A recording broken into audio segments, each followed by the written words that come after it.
വയനാട് പുൽപ്പള്ളി സുരഭിക്കവലയിൽ ജനവാസ മേഖലയിൽ ഇറങ്ങിയ കടുവയെ പിടികൂടാൻ തയ്യാറാകുന്നില്ല എന്നാരോപിച്ച വനംവകുപ്പ് ഉദ്യോഗസ്ഥരെ നാട്ടുകാർ തടഞ്ഞുവച്ചു.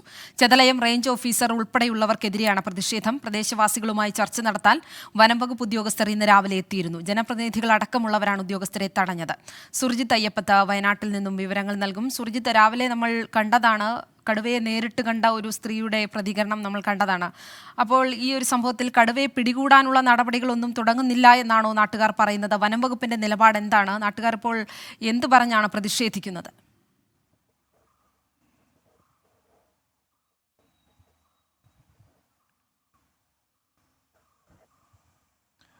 സുരേഷ്മി, ആ കടുവയും ഈ കടുവയും രണ്ടും രണ്ടാണ്. ഇത് ചാലിഗദ്ദയിലെ കടുവ. ഇപ്പോൾ പ്രശ്നമുള്ളത് പുൽപ്പള്ളിയിലാണ്. പുൽപ്പള്ളി സുരഭിക്കവല മേഖലയിൽ താന്നിത്തെരുവ് ഉൾപ്പെടെയുള്ള പ്രദേശങ്ങളിൽ ഏറെ നാളുകളായി ഈ കടുവ അസ്വാരസ്യം സൃഷ്ടിക്കുന്നു. ആ മേഖലയിൽ പലപ്പോഴും പകൽ സമയത്ത് പോലും ഇറങ്ങുന്നു.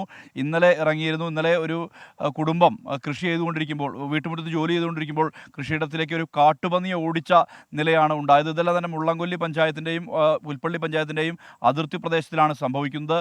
അതോടൊപ്പം തന്നെ ആനപ്പാറ ചില്ലിംഗ് പ്ലാന്റിന് സമീപം ഈ കടുവയെ കാണുന്നു. ഇന്ന് രാവിലെ കർഷകർ വീണ്ടും ഈ കടുവയെ കാണുന്നു. ഇത്തരത്തിൽ ഈ പ്രശ്നം നിരന്തരമായി ഉണ്ടാവുകയാണ്. ഇതൊരു കോൺഫ്ലിക്റ്റ് ആനിമൽ പട്ടികയിൽ പെട്ട കടുവ തന്നെയാണെന്ന് വനംവകുപ്പ് സ്ഥിരീകരിക്കുന്നുണ്ട്. ഒരുപക്ഷെ കർണാടകത്തിൽ നിന്നൊക്കെ മറ്റോ വന്നിരിക്കാനുള്ള സാധ്യതയാണ് കാണുന്നത്.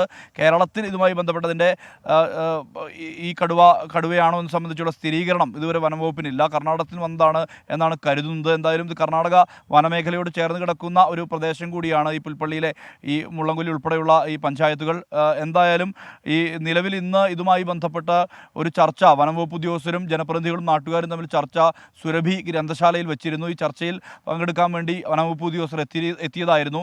മയക്കുവെടി വെച്ച് ഇതിനെ പിടികൂടണമെന്നുള്ള ആവശ്യം ജനങ്ങൾ ഉന്നയിച്ചു. പക്ഷേ അതിൽ പെട്ടെന്നൊരു നയപരമായ തീരുമാനമെടുക്കാൻ നിയമപരമായ തടസ്സം വനംവകുപ്പിന് മുമ്പിൽ ഉണ്ട് എന്നുള്ളത് വനംവകുപ്പ് ആവർത്തിച്ചു. സ്വാഭാവികമായും അതൊരു പ്രതിഷേധത്തിന് വഴിമാറി. ഇത്തരത്തിലൊരു ഉത്തരവ് ഇറങ്ങാതെ അവിടെ നിന്നും പോകാൻ അനുവദിക്കില്ല എന്നുള്ള നിലപാടാണ് നാട്ടുകാരും ജനപ്രതിനിധികളും സ്വീകരിച്ചിരിക്കുന്നത്. ഈ പ്രതിഷേധം ഇപ്പോഴും തുടരുന്ന സാഹചര്യമാണുള്ളത്. കൂട്ടം കൂടിയ ആളുകൾ മുദ്രാവാക്യം വിളിക്കുന്നത് ഉൾപ്പെടെ ഉള്ള കാര്യങ്ങൾ നടന്നു വരുന്ന ഒരു സ്ഥിതിവിശേഷമുണ്ട്.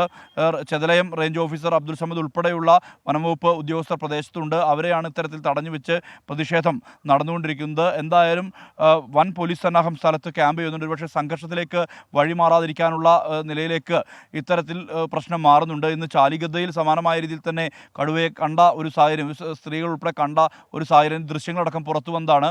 പുൽപ്പള്ളിയിലും സമാനമാണ് സ്ഥിതി. പുൽപ്പള്ളിയിൽ ഏറെ നാളായി ഈ പ്രശ്നമുണ്ട്. താന്നിത്തെരുവിലും സുരഭിക്കവലയിലും വളർത്തുമൃഗങ്ങളെ മുഴുവൻ പശുവിനെയും ആടിനെയും എല്ലാം തന്നെ പിടികൂടുന്ന അനുഭവങ്ങൾ ഉണ്ടായിട്ടുണ്ട്. ഈ പശ്ചാത്തലത്തിൽ ആളുകളുടെ ജനജീവിതത്തിന് ഭീഷണിയാകും എന്നുൾപ്പെടെയുള്ള ആരോപണം ഉന്നയിച്ചുകൊണ്ട്, അത്തരത്തിലുള്ള വിഷയങ്ങൾ ഉന്നയിച്ചുകൊണ്ടാണ് ഇത്തരത്തിലുള്ള പ്രതിഷേധത്തിലേക്ക് ആളുകൾ എത്തിയിരിക്കുന്നത്. പ്രതിഷേധം ഇപ്പോഴും തുടരുകയാണ്. സ്ഥലത്ത് വൻ പോലീസ് സന്നാഹം ക്യാമ്പ് ചെയ്യുകയാണ്.